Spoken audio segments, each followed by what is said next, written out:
Gloire au Seigneur. Amen. Il y a des fois, vous avez déjà remarqué sur Facebook, vous avez des petits encarts avec la mémoire de ce que vous avez pu mettre il y a quelques années. Et ce matin, quand je regardais, il y a 3 ans, je venais ici comme envoyé, pas comme pasteur, mais j'étais en visite ici. On m'avait demandé en 2018 d'apporter une prédication pour encourager les chrétiens dans ce lieu. Et c'était en 2018. Et c'était sur la résurrection. C'était regarder de l'autre côté du tombeau. Parce qu'évidemment, il y a 2 faces. Il y a la face qui est derrière le tombeau, la mort, les situations mortelles de mort. Et puis il y a évidemment de l'autre côté du tombeau, l'aube de la résurrection, l'apparition de Jésus qui ressuscite d'entre les morts, qui revient et qui montre ainsi sa victoire sur la mort, qui est la conséquence du péché. Le salaire du péché, c'est la mort. Et nous avions parlé à cette époque de ce thème-là. Et je crois qu'il y a des situations de mort encore autour de nous. Je pensais ce matin à cette personne que je connais qui est atteinte d'un cancer. Et on me disait qu'elle avait été emmenée d'urgence à l'hôpital parce qu'elle avait mal au dos, elle ne tenait plus. Et en fait, le cancer des seins s'est propagé avec des métastases au-delà, c'est-à-dire dans les os. Et comme nous entendons de telles nouvelles, nous sommes impuissants. Moi, je ne suis pas Superman, je ne suis pas super pasteur non plus, ça n'existe pas. Je ne sais pas si vous le connaissiez, celui-là, super pasteur, mais ça n'existe pas. Donc, on n'a pas forcément d'armes comme ça. On est pris au dépourvu. On est face à la mort, finalement, parce que quand ces maladies apparaissent, elles sont un processus de mort dans le corps qui entraîne déjà pratiquement une décomposition du corps. Il faut dire les choses telles qu'elles sont. Et le corps est en quelque sorte comme en train de pourrir à ce niveau-là. Que faire ? Humainement, il n'y a aucune réponse. Humainement, aucun pouvoir. Même la médecine est impuissante à guérir malgré la chimiothérapie, la radiothérapie. À un moment donné, quand on en est à cette phase-là, c'est difficile. Alors, il ne reste plus que l'arme de la prière. Il ne reste plus que finalement l'espérance que nous avons, nous, dans le Christ ressuscité vivant, qui est capable de guérir, de relever, de restaurer, et quelqu'un de le sortir d'une mort certaine. Alors, je vous invite aussi à prier pour cette personne. Elle s'appelle Sandra. Moi, je prie chaque jour. Pour l'instant, je ne peux pas dire que je ne vois rien, parce que tant que la personne est vivante, c'est que Dieu la tient vivante. Je prie évidemment pour son salut, pas seulement pour sa guérison, mais nous sommes de ce peuple qui croit dans le salut et la guérison. Et peut-être que des fois, on n'insiste pas assez sur la guérison.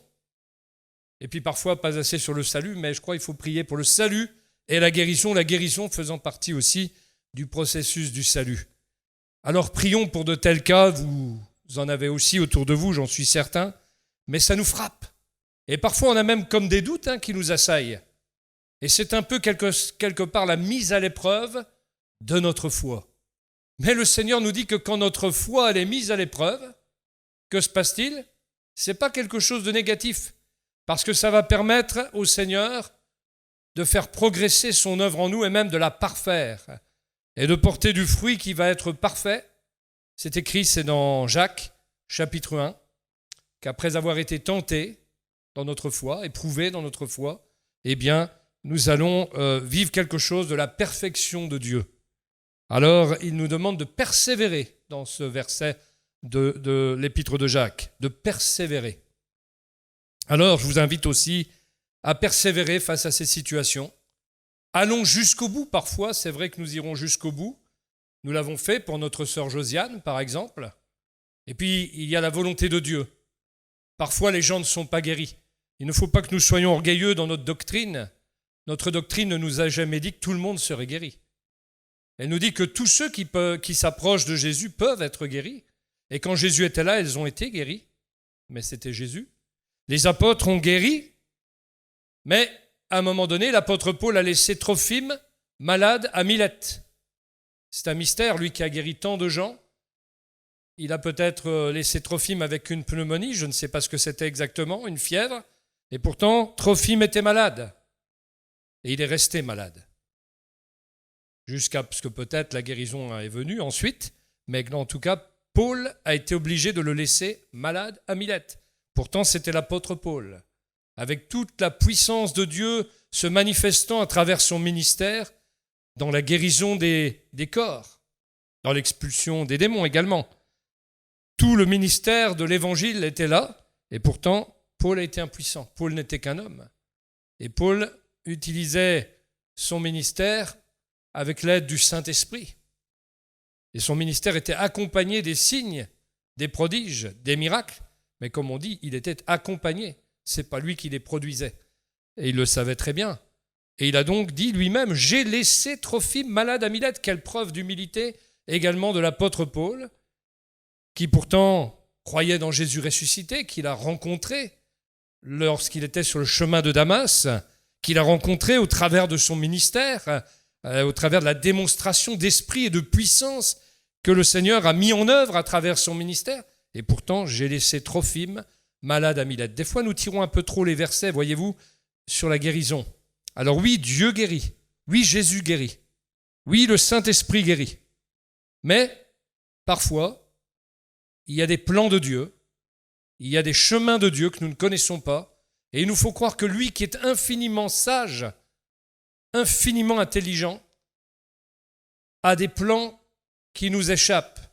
Et par conséquent, eh bien, il sait ce qu'il y a de meilleur pour l'être humain, il sait en tout cas ce qu'il y a de meilleur pour un croyant, il connaît le chemin des cœurs, il connaît la destinée de chacun, et nous devons lui faire confiance. Parce qu'en fait, ce perfectionnement, cette mise à l'épreuve de notre foi, c'est la mise à l'épreuve de notre confiance en lui. Et cette confiance en lui doit être amenée vers la perfection à travers ces mises à l'épreuve constantes. Et parfois, eh bien, vivre un échec dans la guérison, vivre un échec dans nos prières, une réponse inexaucée, fait partie aussi de l'épreuve de notre foi. Est-ce que cela va nous amener au doute complet, ou tout simplement à douter comme chacun peut douter à un certain moment de sa vie? Mais je crois que nous avons besoin de considérer que eh bien, c'est une possibilité, cela existe, et il faut arrêter d'être orgueilleux, de penser que tout le monde peut être guéri. Il y a des plans de Dieu. Oui, formellement, nous prions et nous croyons que n'importe qui peut être guéri, bien sûr. Mais si ça ne se fait pas parce que ce n'est pas nous qui décidons, nous prions. Prier, c'est bien demander. Prier, c'est demander à Dieu s'il veut bien. Ce n'est pas s'il peut, parce que nous savons qu'il peut. Mais s'il veut bien guérir la personne. Mais ne croyons pas que nous sommes les maîtres de ce que Dieu va faire. Il y a des gens comme ça dans certains mouvements qui croient qu'ils vont faire à Dieu ce qu'ils veulent. Ils se mettent un doigt dans l'œil, puis ça saigne au bout d'un moment, quand on se met dans le doigt dans l'œil. Et Dieu règne, Dieu fait ce qu'il veut. Dieu est au ciel et il fait ce qu'il veut, dit la parole de Dieu dans les psaumes. Il nous faut nous souvenir de cela, afin de ne pas être brisés par les conséquences de nos pensées, de notre orgueil, parfois spirituel, mais nous devons rester humbles face à tout cela, mais prier le Dieu qui peut tout.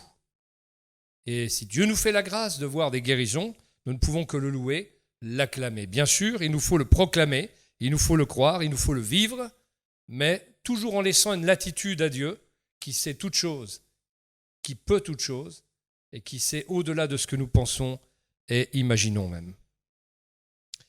En tout cas, lorsqu'il y a eu un jour ce cortège funèbre avec cette femme qui venait de perdre son fils et toutes ces pleureuses qui étaient là, toute la tristesse dans cette matinée peut-être à Jérusalem, toutes ces personnes qui étaient là dans le deuil, dans la tristesse, tout ce cortège funèbre, eh bien, tout était arrêté, tout était fini.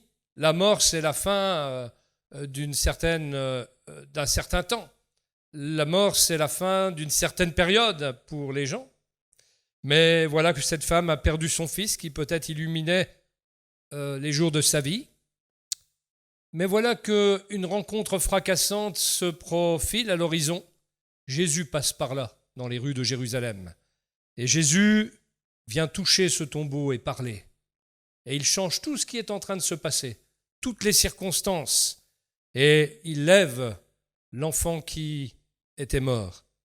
Imaginez la joie du cortège funèbre qui auparavant pleurait. Je ne sais pas si vous avez déjà imaginé toutes ces pleureuses, tous ces gens, parce qu'ils en rajoutaient un peu, vous voyez, on est en pays méditerranéen. Mais cette tristesse, c'est surtout la mère qui la portait, les proches. Et imaginez combien la joie a dû remplacer la tristesse. Combien Jésus a changé l'existence de ces gens-là ce jour-là. Combien il a changé une destinée. Combien il a révélé aussi sa puissance à ceux qui étaient là. Combien il s'est révélé lui-même en tant que prince de la vie, capable de ressusciter les morts. Que dire de l'épisode avec Lazare? Vous le connaissez. Une seule parole, Lazare sort et cet homme est sorti. Quelqu'un avait dit un jour que s'il n'avait pas précisé Lazare, tous les morts seraient sortis parce qu'il est la parole de vie. Il est la parole de Dieu. Il est le Logos. Il est le Verbe créateur. Il est le prince de la vie. Il est le ressuscité. Et personne ne peut s'opposer quand il dit une chose à ce qu'il dit. S'il dit que les portes du séjour de mort s'ouvrent, les portes du séjour des morts vont s'ouvrir. S'il dit que les os de cet homme se ressoudent et soient régénérés et que le cancer soit éradiqué, cela va se faire. Chaque chose qu'il dit, qu'il décrète, se fait. Il ordonne et les choses se font. Alors, cela donne de l'espoir. Et de l'autre côté du tombeau, il y a cet esprit de la résurrection. Il y a cette vie de résurrection. Il y a cet espoir immense que Jésus a ouvert lorsqu'il est ressuscité d'entre les morts, ce qu'on appelle l'aube d'un nouveau matin, l'aube de la résurrection. J'ai ce matin choisi ce texte d'Éphésiens, chapitre 1, à partir du verset 15 jusqu'au verset 22, pour introduire cette puissance de la vie de résurrection. Parce que nous la vivons, elle est dans notre ADN spirituel maintenant. Et l'apôtre Paul a une préoccupation pastorale, et j'aimerais avoir la même que lui finalement ce matin, préoccupation pour l'Église. Il dit « C'est pourquoi moi aussi, après avoir entendu parler de votre foi dans le Seigneur Jésus et de votre amour pour tous les saints, je ne cesse de dire toute ma reconnaissance pour vous lorsque je fais mention de vous dans mes prières. Je prie que le Dieu de notre Seigneur Jésus-Christ, le Père de gloire, vous donne un esprit de sagesse et de révélation qui vous le fasse connaître. Je prie qu'il illumine les yeux de votre cœur pour que vous sachiez quelle est l'espérance qui s'attache à son appel, quelle est la richesse de son glorieux héritage au milieu des saints et quelle est l'infinie grandeur de sa puissance qui se manifeste avec efficacité par le pouvoir de sa force envers nous qui croyons. Cette puissance, il l'a déployée en Christ quand il l'a ressuscité et l'a fait asseoir à sa droite dans les lieux célestes, au-dessus de toute domination, de toute autorité, de toute puissance, de toute souveraineté, de tout nom qui peut être nommé non seulement dans le monde présent, mais encore dans le monde à venir. Il a tout mis sous ses pieds et il l'a donné pour chef suprême à l'Église qui est son corps, la plénitude de celui qui remplit tout en tous. Amen. Un texte qui met en avant plusieurs points. Déjà, un besoin de révélation, de sagesse pour connaître et une illumination pour savoir. Dieu a déployé sa puissance dans le corps qu'est l'Église, et cette puissance est la même que celle qu'il a déployée pour ressusciter Christ. Ensuite, c'est à cause de sa résurrection que Jésus a pu être élevé à la droite du Père, et il est le chef de cette Église, la plénitude de cette Église qui est assise à la droite avec lui dans les lieux célestes. Ça, c'est les 4 points en quelque sorte que l'apôtre Paul met ici en relief dans ce texte. Moi, mon premier point que j'ai défini à partir de ce texte, c'est de dire que nous avons besoin de rafraîchissement dans notre intimité avec Dieu. Et pour être honnête avec nous-mêmes et avec Dieu, et alors que parfois les doutes peuvent nous assaillir, les doutes peuvent venir, lorsque vient l'épreuve de notre foi, dont nous parlions quelques instants auparavant, eh bien nous avons besoin d'un sérieux examen de nous-mêmes, de notre foi, pour mettre à jour, pour rafraîchir notre relation avec le Seigneur. Dans 2 Corinthiens chapitre 13, verset 5, vous connaissez ce passage, l'apôtre Paul dira également « Examinez-vous vous-même pour savoir si vous êtes dans la foi, dans la confiance. Mettez-vous vous-même à l'épreuve. Ne reconnaissez-vous pas que Jésus-Christ est en vous, à moins peut-être que vous ne soyez disqualifiés. » Nous avons besoin de procéder à un examen concernant l'authenticité de notre foi, mais aussi l'actualité de notre foi. Est-ce que je crois encore comme je croyais au départ ? Ou est-ce que j'ai besoin d'un rafraîchissement ? Est-ce que j'ai besoin que le feu de Dieu m'embrase encore tout à nouveau par son esprit ? Il est bon de peut-être de relire ensemble ce qui est écrit comme bénédiction acquise par Jésus sur la croix, précédemment toujours dans Éphésiens, mais au verset 3, voilà ce qu'il nous est dit « Béni soit Dieu, le Père de notre Seigneur Jésus-Christ, qui nous a bénis de toutes sortes de bénédictions spirituelles dans les lieux célestes en Christ. » Ça, c'est ce qu'il nous a acquis et ce dans quoi nous devons entrer et rester, et approfondir et connaître. Quand il dit que nous avons besoin de savoir quelle est l'espérance qui s'attache à notre appel, il parle de ces bénédictions qu'il a mentionnées juste avant, au début du chapitre 1. En lui, Dieu nous a élus avant la fondation du monde pour que nous soyons saints et irréprochables devant lui, nous ayant prédestinés dans son amour à être ses enfants d'adoption par Jésus-Christ, selon le bon plaisir de sa volonté, à la louange de la gloire de sa grâce qui nous a accordé en son bien-aimé. En lui, nous avons la rédemption par son sang, la rémission des péchés, selon la richesse de sa grâce que Dieu a répandue abondamment sur nous par toute espèce de sagesse et d'intelligence, nous faisant connaître le mystère de sa volonté selon le bienveillant dessein qu'il avait formé en lui-même pour le mettre à exécution lorsque les temps seraient accomplis, de réunir toutes choses en Christ, celles qui sont dans les cieux et celles qui sont sur la terre.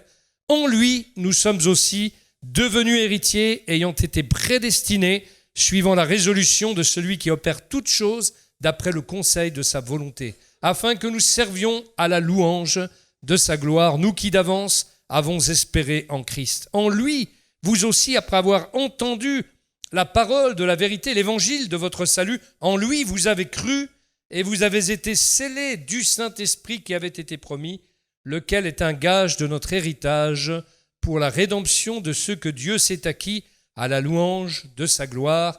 Amen. Petite parenthèse, vous avez vu que tous ont reçu le Saint-Esprit lors de leur conversion. Des fois, il y a des petits doutes chez certains parce que comme on parle du baptême dans le Saint-Esprit, certains font la distinction entre le baptême font plutôt une fusion entre le baptême dans le Saint-Esprit, ce revêtement de puissance, et le fait de recevoir l'Esprit.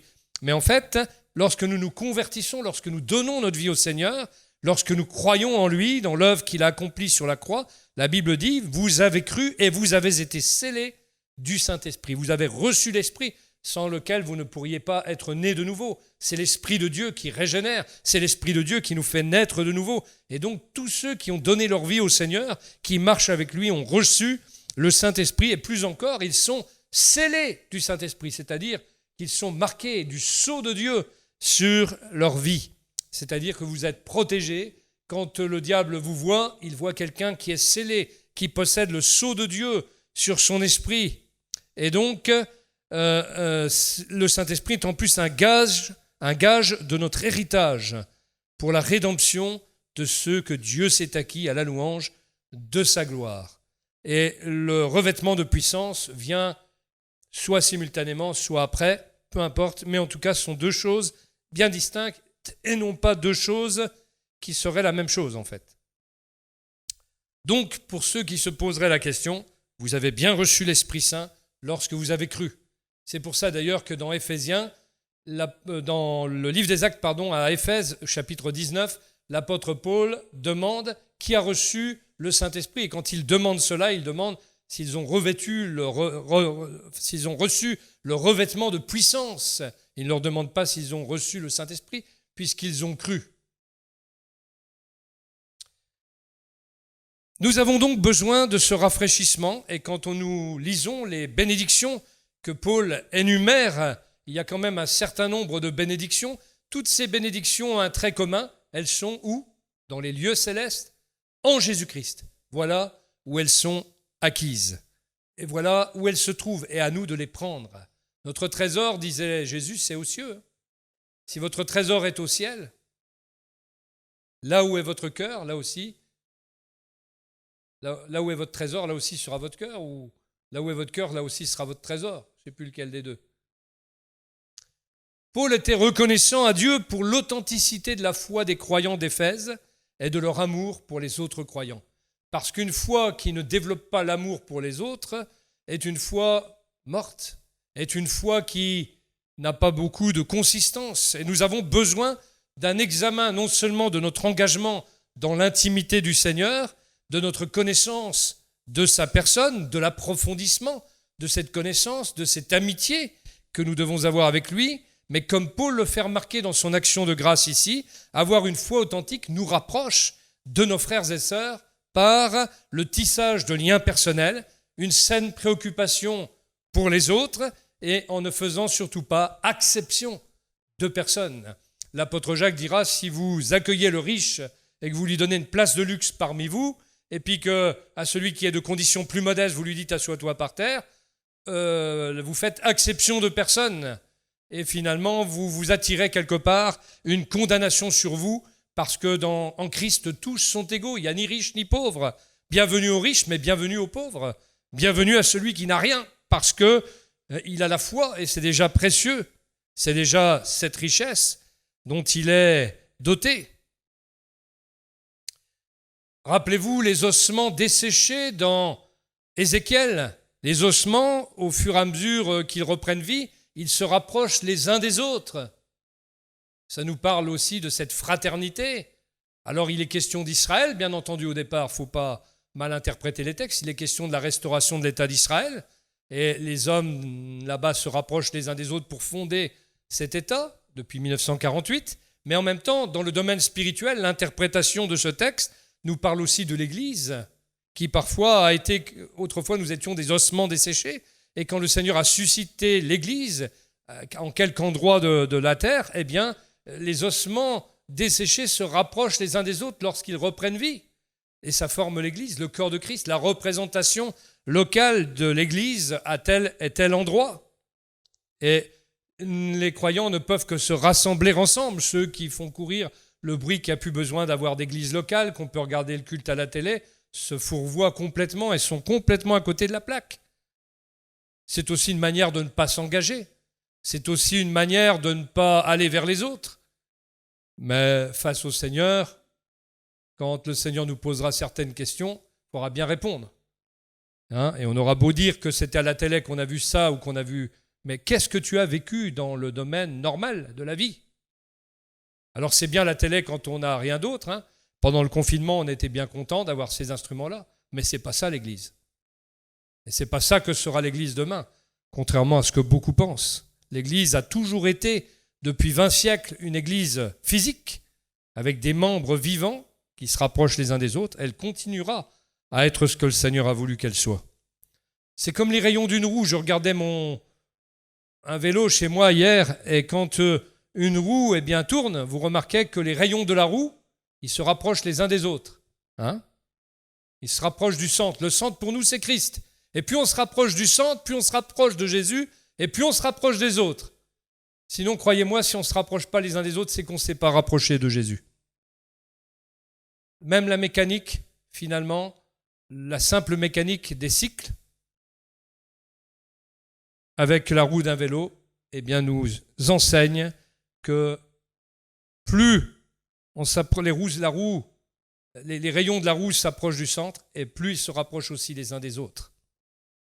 Alors où en sommes-nous avec notre amitié avec le Seigneur? Dans notre relation avec lui. Est-ce que cette relation est vivante? Est-ce que cette relation est quotidienne? Ou bien est-ce que nous nous laissons dériver jour après jour loin de lui, comme on le ferait avec un ami avec qui on est un peu en froid? Est-ce que nous n'avons pas besoin ce matin de rafraîchir notre relation avec le Seigneur, de reconsidérer cette relation pour qu'elle soit réchauffée, pour qu'elle soit vivante, pour qu'elle possède en elle la vie de résurrection, la puissance de la vie de résurrection? Est-ce que nous n'avons pas besoin ce matin que Jésus nous touche fortement pour nous fortifier dans la foi, pour ranimer le lumignon qui est en nous et qui n'est pas éteint? On reconnaissait les disciples comment? On les reconnaissait pour avoir été avec Jésus. On reconnaissait Paul comme tel, et d'autres encore pour avoir été avec Jésus. C'est comme, vous savez, il y a des gens aujourd'hui qui disent que les pasteurs n'ont pas besoin d'être formés au niveau de la parole de Dieu, etc., etc. Il y en a qui disent que l'apôtre Pierre, c'était un pauvre analphabète et qu'il s'est formé tout seul. Déjà, c'est strictement faux. Déjà, ce n'était pas un analphabète, premièrement. Il n'avait pas beaucoup d'instructions, c'est différent, mais ce n'était pas un analphabète. Et en plus, il a eu une formation de 3 ans avec la personne de Jésus, qui était un rabbi, un maître, un enseignant, un docteur. 3 ans avec Jésus, ça vaut bien 5 ans de théologie, largement. Hein. N'est-ce pas? Donc je crois qu'il faut remettre les choses à leur place. Nous avons besoin, déjà en tant que chrétiens, d'être enseignés, parce qu'on ne sait rien. En tant que pasteur, c'est pareil, hein, on a besoin d'être enseigné. Donc on a besoin de formation. Et tout cela en lien avec le Seigneur et avec tout ce qu'il nous apporte à travers des docteurs, des enseignants qu'il a lui-même suscités, à travers les auteurs de livres qui nous font la grâce d'écrire pour nous et de nous éclairer sur certains points des Écritures, pas forcément toujours faciles à comprendre. Et puis, voilà, le corps de Christ est ainsi édifié.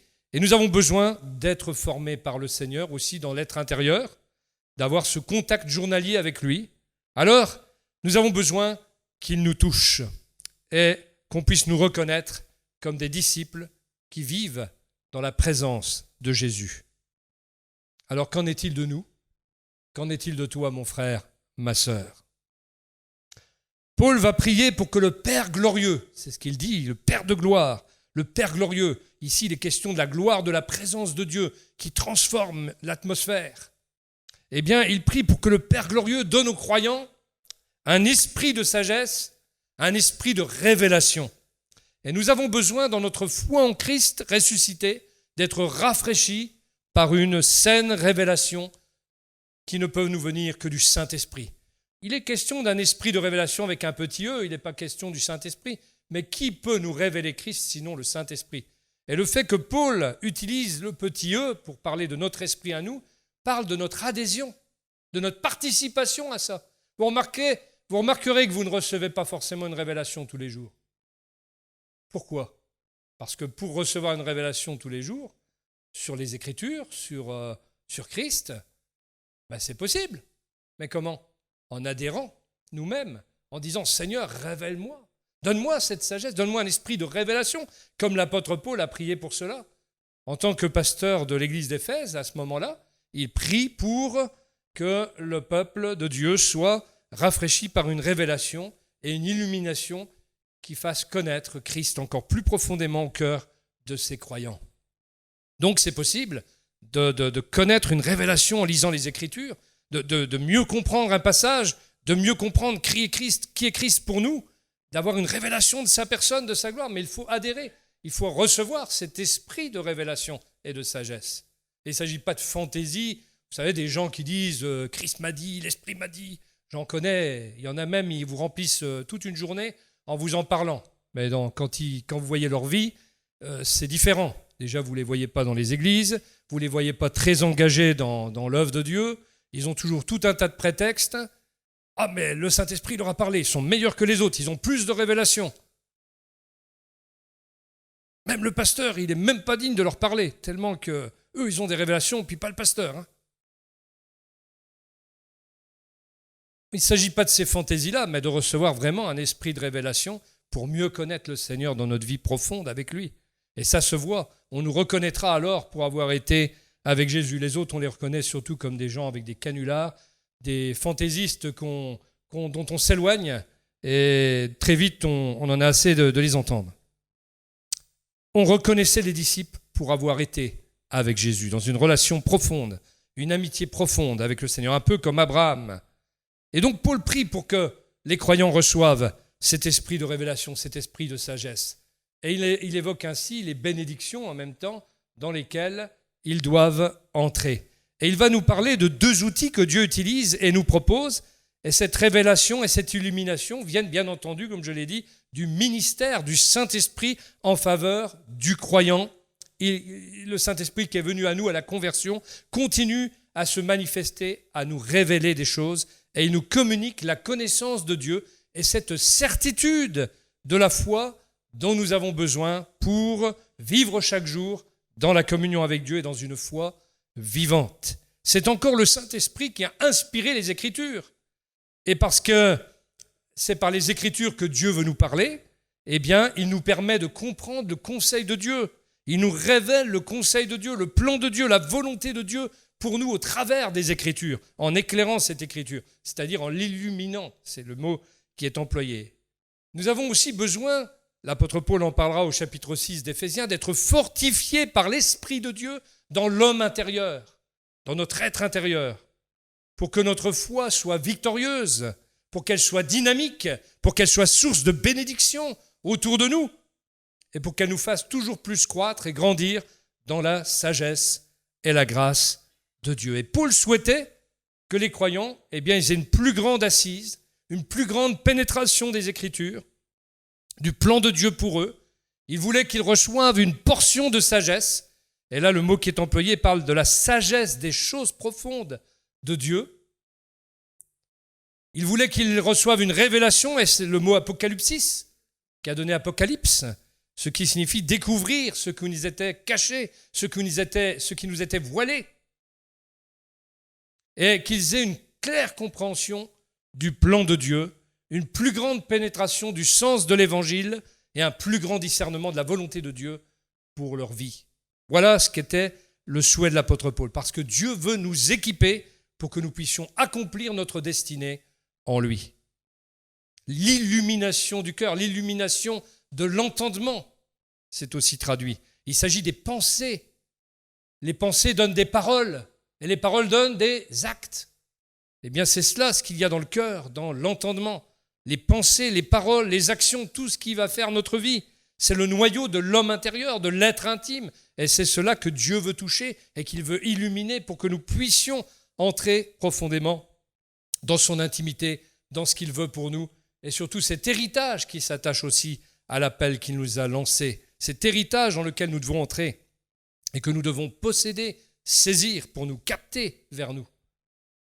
Proverbe 4, verset 23 ne dit pas pour rien « Garde ton cœur, garde ton entendement plus que toute autre chose, car de lui jaillissent les sources de la vie. » Si notre cœur est protégé, si notre cœur est éclairé, si notre cœur est béni par le Seigneur, nous allons vivre une vie qui soit vraiment qui vaille la peine d'être vécue. Ça sera la vie qui jaillira de nous.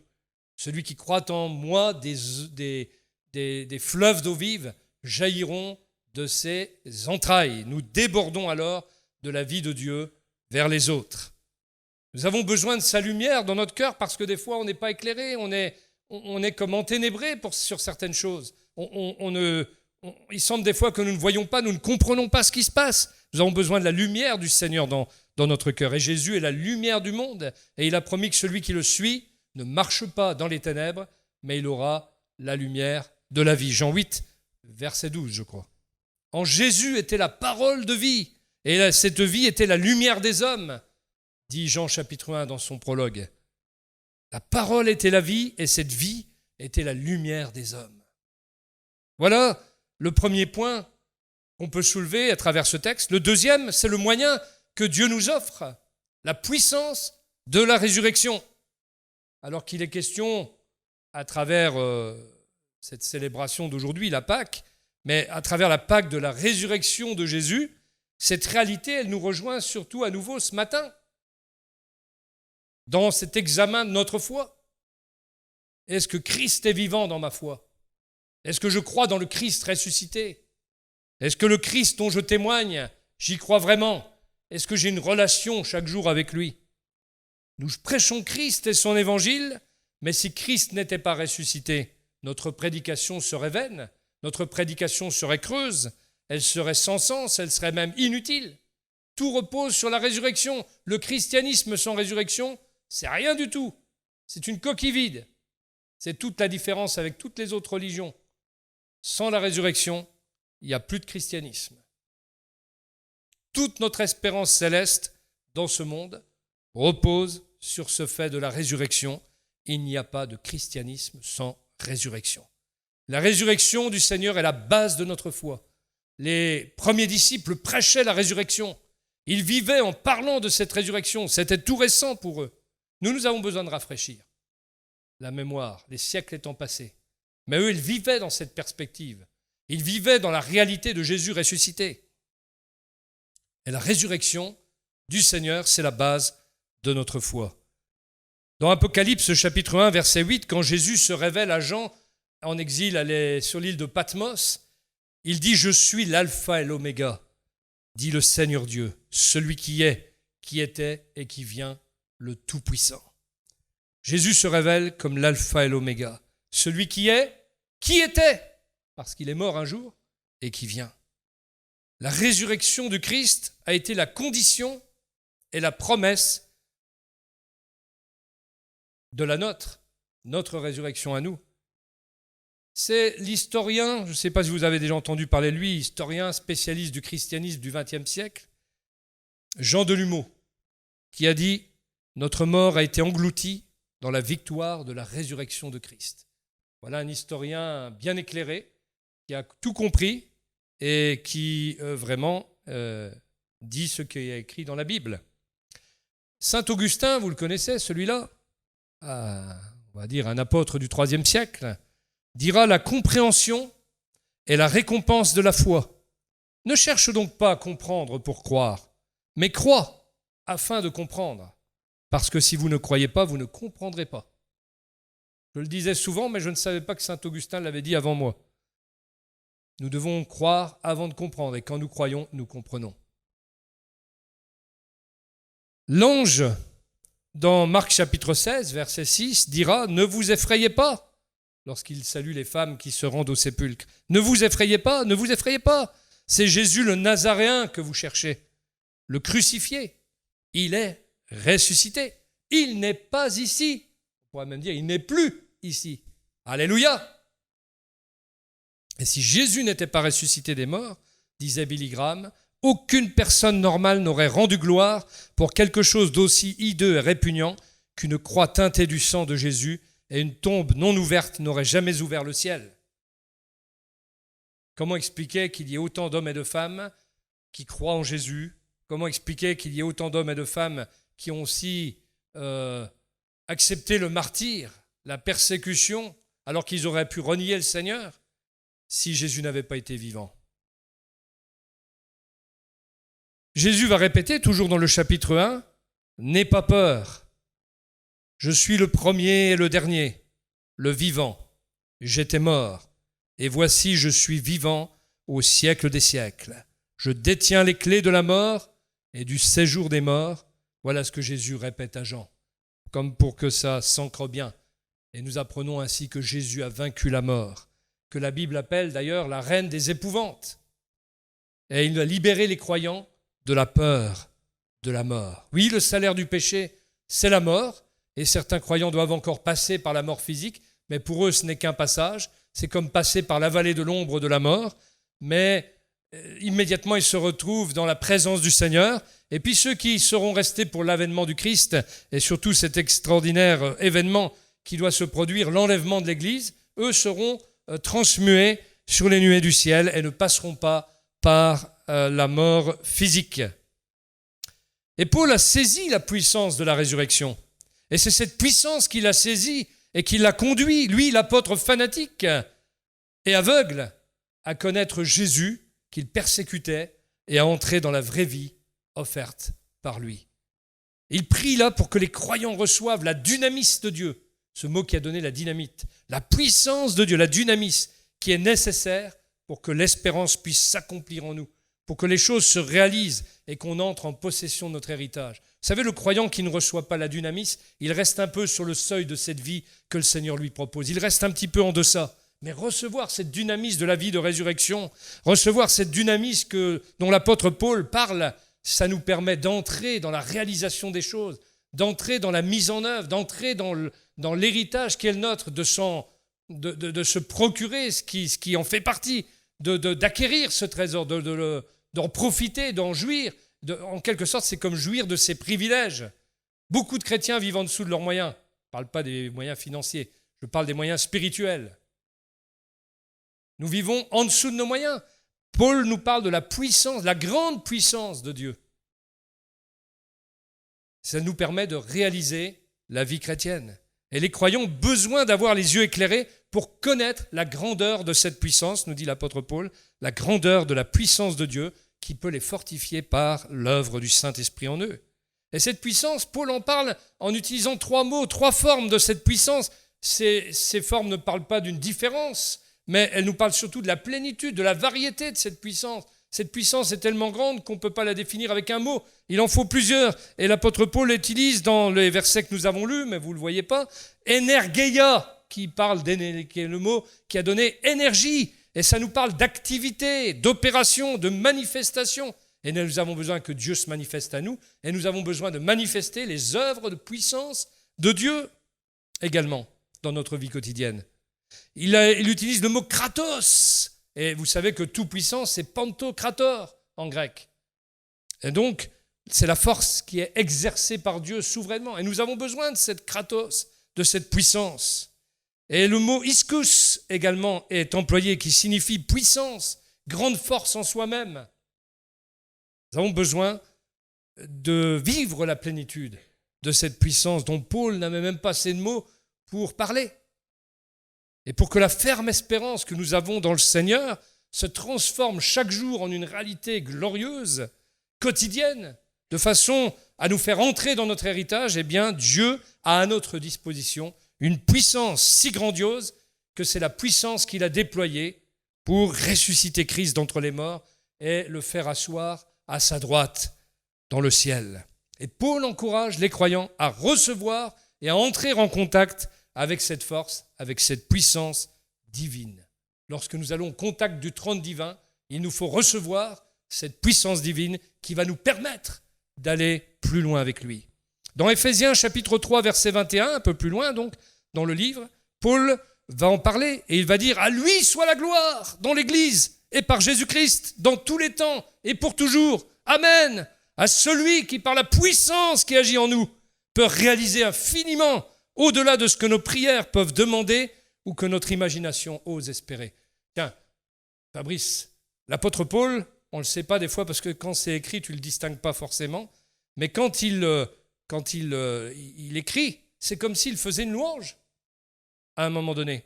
Il y a des moments, il est dans la louange quand il écrit ce qu'il écrit et qu'il fait découvrir aux croyants ce que Dieu lui a révélé. Et c'est un hymne qu'il écrit là. À lui soit la gloire dans l'Église, etc. Et quand il parle à celui qui par la puissance qui agit en nous. C'est une chanson, en fait. Et lui-même est dans la louange quand il écrit. Captons ce matin ce que Dieu veut nous dire.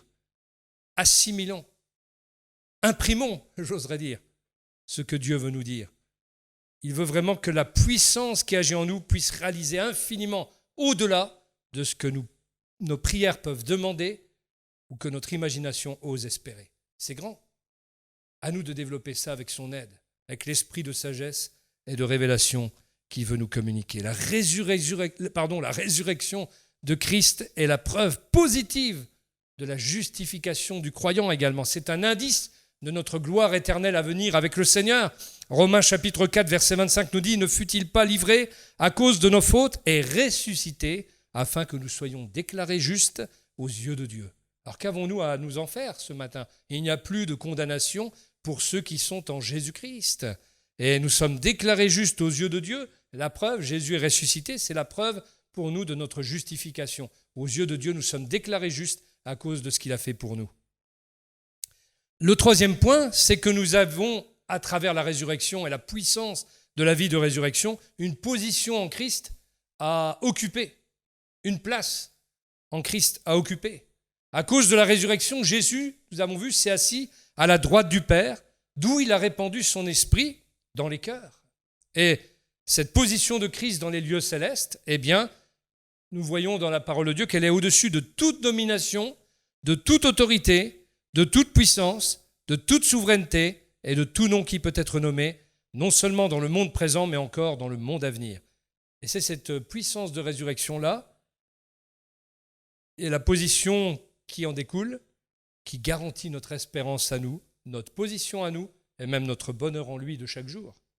Alors il est question d'espérance ici. Et effectivement, dans Jean chapitre 14, verset 3, Jésus a dit « Puisque je vais vous préparer une place, je reviendrai et je vous prendrai avec moi, afin que là où je suis, il est le grand je suis, le Dieu vivant et vrai. Là où je suis, vous y soyez aussi. Là où je suis éternellement, vous y soyez aussi. » Quelle espérance pouvoir rejoindre le Christ. Nous savons où nous allons parce que Christ nous a préparé une place. Donc, notre espérance fait déjà partie de notre position. Et notre position en elle-même, Éphésiens 2, verset 4 nous en parle. Elle nous rappelle ce qu'on était, mais en même temps, elle dit « Mais Dieu est riche en compassion ». Il y a le « mais » de Dieu qui est venu couper en deux notre histoire. Avant, nous étions morts dans nos offenses. Mais Dieu est riche en compassion. À cause du grand amour dont il nous a aimés, nous qui étions morts en raison de nos fautes, il nous a rendus à la vie avec Christ. C'est par grâce que vous êtes sauvés. Il nous a ressuscités et fait asseoir avec lui dans les lieux célestes en Jésus-Christ. C'est fait, les amis. Vous attendez votre résurrection, vous ? La Bible dit que si vous avez cru en Christ, vous êtes déjà régénérés, ressuscités. C'est une résurrection, la nouvelle naissance. C'est la résurrection de notre esprit qui était mort, qui ne pouvait pas communiquer avec Dieu. Alors je sais que quelques-uns sont encore atrophiés au niveau de leur esprit, mais laissez l'esprit de résurrection vous atteindre, vous toucher, et votre esprit sera plus tordu, il sera plus il sera fortifié, et vous serez homme, femme de prière, homme, femme qui communique avec Dieu. Celui qui vous entendait jamais prier va vous entendre tellement souvent qu'il va être étonné. Mais laissez Dieu vous transformer. Laissez la vie de résurrection vous toucher, vous atteindre. Laissez le Christ ressuscité toucher votre cœur, votre esprit, votre âme. Et vous allez voir, tout va changer. Parce que nous avons vu que le Père glorieux, c'est-à-dire le Père qui est dans la gloire, cette gloire qui est une autre atmosphère, quand elle nous atteint, quand elle nous envahit, cette atmosphère qui est divine, qui est l'atmosphère du royaume de Dieu, eh bien, tout change. Tout change. Comme la situation de mort avait changé dans les rues de Jérusalem, quand Jésus a touché le tombeau de cet enfant qui était mort et qu'il a mis fin à une période de tristesse, à une période de malheur et de douleur de tous ces gens qui étaient là. Notre bonheur en lui, il faut y penser, c'est chaque jour, c'est du lundi au dimanche. Moi j'aimais bien ce chant qui disait « Le lundi je suis heureux, le mardi j'ai sa paix, le mardi, etc. » C'est toute la semaine avec le Seigneur. Dans Colossiens chapitre 3, versets 1 à 4, qui est une épître un peu parallèle à l'épître aux Éphésiens, il est dit « Si donc vous êtes ressuscités avec Christ », conséquence de notre résurrection. « Si donc vous êtes ressuscités avec Christ, recherchez ou attachez-vous ou affectionnez-vous aux choses d'en haut, où Christ est assis à la droite de Dieu. Attachez-vous aux réalités d'en haut et non à celles qui sont sur la terre. En effet, vous avez connu la mort et votre vie est cachée avec Christ en Dieu. Quand Christ, notre vie, apparaîtra, alors vous apparaîtrez aussi avec lui dans la gloire. » En fait, tels nous aurons été, tels nous serons par la suite. Si nous avons attaché beaucoup d'importance à notre vie cachée avec Dieu en Christ, nous apparaîtrons en tant que tels. Sinon, nous serons un peu nus quand même. Mais dans la gloire future, il y aura des éclats différents pour chacun. Ceux qui en ont eu un petit peu... Pointe où je tire dans la vie chrétienne. Je me laisse aller. Ceux-là, ils seront un peu nus. Il n'y aura pas beaucoup de gloire sur eux. Il y aura juste un peu de gloire, mais pas suffisamment. Mais d'autres seront éclatants de gloire parce qu'ils auront passé du temps avec le Seigneur Ils auront marché avec le Seigneur. Ils ont donné de l'importance à leur engagement pour le Seigneur, à leur vie avec lui, leur vie cachée avec Dieu en Christ. Et quand Christ, notre vie, apparaîtra, alors vous apparaîtrez aussi avec lui dans la gloire. Nous avons en nous la puissance de la vie de résurrection de Christ pour nous pour nous auto-régénérer. Une situation un peu difficile, oh là là, je suis abattu. Je me précipite dans la présence de Dieu. Je me mets dans la gloire du Père, dans l'atmosphère divine, et je suis auto-régénéré. Pourquoi auto-régénéré ? Parce que c'est moi qui suis venu vers le Seigneur. Il pourrait venir vers moi, mais c'est quand même mieux que j'aille vers lui. Ça prouve la maturité que j'acquiers, la croissance que j'ai acquise pour aller dans ce que Dieu m'ordonne. Sinon, nous restons des enfants. Le petit enfant timide qui est à l'école puis qui n'ose pas demander à sa maîtresse, il n'a pas compris, mais il n'ose pas demander. Ça, c'est compréhensible. Mais quand c'est un adulte et que nous avons des cours de formation, monsieur, je viens vous voir parce que je n'ai pas tout à fait bien compris tout à l'heure. Nous avons cette maturité pour demander. Bien, c'est pareil dans la vie chrétienne. Nous venons au pied du Père et nous cherchons à obtenir ce qui nous manque. Et nous le disons, c'est l'auto-régénération, c'est rechercher, c'est s'attacher, nous est-il dit, et cela parle en grec d'un effort persévérant. Chercher, mais pas chercher pour ne pas trouver, mais chercher pour trouver, chercher pour obtenir. Et de notre attitude aussi, nous montre ce passage, notre vie de sanctification en dépend. La vie de sanctification que nous allons vivre, les victoires que nous allons remporter, dépendent de cette croissance, dépendent de cette attitude à s'attacher aux choses d'en haut, c'est-à-dire à ce qui nous a été acquis par Christ à la croix, et ce qu'il nous fait réaliser pratiquement grâce à ses résurrections. Conclusion, Paul nous montre que le Dieu tout-puissant, le Dieu souverain, a démontré sa grande puissance par l'acte de ressusciter Jésus d'entre les morts. Mais si ça paraît incroyable, néanmoins, ce fait a été certifié par des centaines et des centaines de personnes à l'époque de la résurrection de Jésus. Bon nombre des disciples ont été témoins de cette résurrection. L'apôtre Paul lui-même a été témoin de cette résurrection. Il en témoignera plusieurs fois, y compris devant des grands de ce monde. Et c'est cette résurrection, ce fait de la résurrection, qui constitue l'objet de la foi de ceux qui croient en lui et pour leur salut maintenant. Et croire en la résurrection de Jésus-Christ, c'est la clé dans la foi chrétienne. C'est l'axe pivot, en quelque sorte, autour duquel tout va tourner. Et la mort de Jésus a mis fin à une étape triste de l'histoire humaine. C'était la domination du péché et de la mort. Mais depuis que Jésus est mort et ressuscité, c'était nécessaire que par la résurrection débute une nouvelle étape de la vie des hommes, une nouvelle étape de l'espérance qui était ainsi possible par la grâce de Dieu au travers de la résurrection du Christ. Et la résurrection a permis l'élévation de Jésus et son intronisation à la droite du Père dans les lieux célestes. Et c'est là aussi qu'a été introduite l'Église, qui est assise avec lui dans les lieux célestes, dans cette position glorieuse, dans cette position de victoire, dans cette position dans laquelle elle peut aller puiser dans tous les trésors que le Seigneur lui a acquis. Nous avons été ainsi, à notre tour, été englobés dans la résurrection de Christ, dans la bénédiction de la croix, et nous sommes ressuscités avec Christ, et nous sommes assis ainsi avec lui dans les lieux célestes, dans cette position de domination et de victoire dont vous avez noté que c'est au-dessus de toute domination, de toute puissance, de toute souveraineté. Aucun ange déchu, aucun démon, aucun esprit mauvais ne peut nous ravir ce qui nous a été acquis à la croix, à moins que nous nous le laissions stupidement ravir en croyant que les démons, les esprits sont plus puissants que Jésus et tout ce qu'il a fait pour nous, et que la grande puissance de la résurrection, celle qui a été déployée pour retirer quelqu'un de la mort, soit moins puissante que ce que le diable peut faire avec ses mensonges, ses tactiques. Ça serait terrible, ça serait ridicule. Et ce matin, il nous est rappelé que notre position, elle est bien plus grande que cela, à celui qui peut faire au-delà de ce que nous pensons, imaginons, par la grande puissance qui habite en nous. Nous sommes dans la victoire. Nous sommes assis avec Christ dans les lieux célestes. C'est une position d'autorité, une position de victoire, une position d'espérance, et c'est surtout notre position, tout simplement. Nous sommes avec lui. Et c'est par amour qu'il nous a introduits dans cette position-là. Et quand Christ notre vie, mais Christ est-il notre vie? Est-il encore notre vie aujourd'hui, au moment où nous parlons?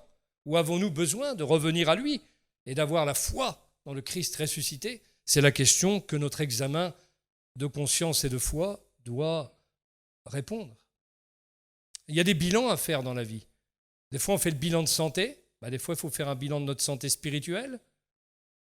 Parfois, face aux situations que nous rencontrons, notre foi, elle est blessée, elle est comme écorchée. Nous avons besoin de la restaurer. Nous avons besoin de retrouver le chemin d'une guérison, d'une restauration de notre foi. On est un peu abîmé dans ce monde. La parole de Dieu nous dit que finalement, c'est Jésus qui nous a dit que nous marchions dans ce monde. On se salit les pieds dans le monde avec la poussière de ce monde. Et nous avons besoin que nos pieds soient lavés par le Seigneur. Et parfois, on a besoin d'être lavé de tout ce que nous entendons, de ce que nous voyons.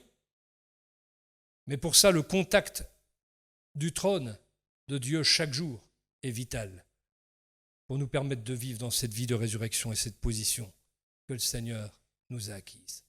À chacun d'entre nous ce matin de répondre et de dire « Seigneur, rafraîchis-moi dans cette vie avec toi. Rafraîchis mon amitié avec toi. Rafraîchis ma relation avec toi. Renouvelle-moi dans un esprit bien disposé de foi. Révèle-toi par cet esprit de sagesse, de révélation. Apporte-moi ce qui me manque aujourd'hui pour être fervent d'esprit, pour être à nouveau dans cette réalité de la présence de Dieu dans ma vie, dans cette réalité vivante. » J'aime bien ce chant qui disait « J'ai mis ma foi dans le Dieu vivant. » Ma foi est vivante dans le Dieu vivant. C'est important que notre foi soit vivante. Je ne vis pas de la foi de mon grand-père ou de ma grand-mère. Je ne vis pas de la foi de tel chrétien. Je ne vis pas de la foi de l'apôtre Paul. Je ne vis pas de la foi de l'apôtre Pierre. Je dois vivre de ma propre foi, celle qui est suscitée par le Seigneur et qui doit être restaurée, ranimée quand besoin s'en fait sentir. On ne peut pas vivre par procuration toute notre vie.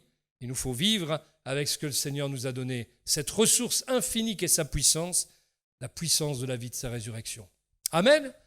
Eh bien, je vous laisse avec cela sur le cœur. Il ne s'agit pas d'une condamnation de Dieu sur notre vie, au contraire, mais d'un encouragement à aller de l'avant, à ranimer notre foi. Peut-être c'est une réponse à des questions que vous vous êtes posées cette semaine ou avant, et par lequel le Seigneur vous répond, et vous dit, voilà le chemin. Il est frayé, maintenant entre dedans. Parce que souvent, on se pose des tas de questions, et la parole de Dieu a pour fonction d'y répondre. Amen.